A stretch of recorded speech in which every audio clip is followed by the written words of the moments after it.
बिस्मिल्लाहिर्रहमानिर्रहीम।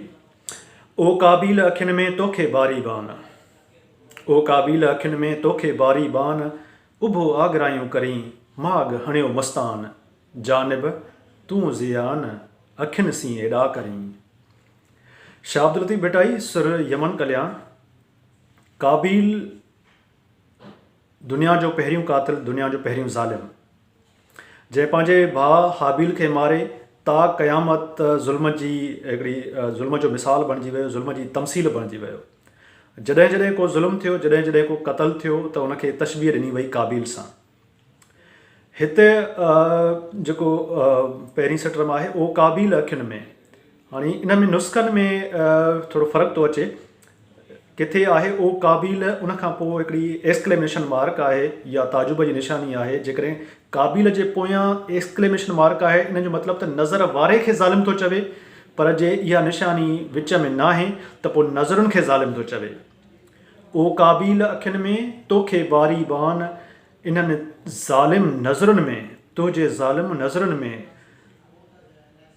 तीर आहिनि, वॾा तीर आहिनि, भाला आहिनि। क़तल करण जे लाइ वॾा तीर भाला आहिनि, हिन में छुरियूं आहिनि। उभो आगरायूं करी माग हणियो मस्तान।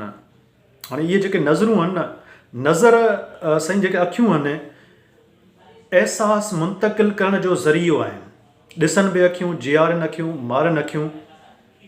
अखियुनि सां ई मुहबत, अखियुनि सां ई उनसियत, अखियुनि सां सुञाण, ऐं अखियूं ई तव्हांखे पहुचाइनि माग ते, अखियूं ई मंज़िल ताईं पहुचाइनि।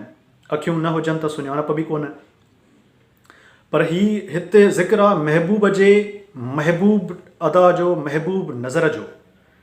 हाणे ही महबूब करे छा थो? उभो आगरायूं करी माग हणियूं मस्तान। हाणे महबूब जी अदा इहा आहे त हू हली करे मस्ताननि जे आस्थाने ते, मस्ताननि जे माग ते अची करे उते भाला थो हणे, तीर थो हणे। हाणे हूअं त ईअं थींदो आहे न, शमा जे मथां परवानू वञी करे जली वञे, पर हीउ थोरो उबतड़ आहे त दीवाननि जे आस्थाननि ते वञी करे ऐं उते नज़र जो वार था कनि। जानिब तूं ज़ियान अखियुनि सी एॾा करी, ए महबूब, ए सुहिणा, ए दिलबर, तूं एॾा वॾा नुक़सान थो करे पंहिंजे अखियुनि सां। जी लतीफ़।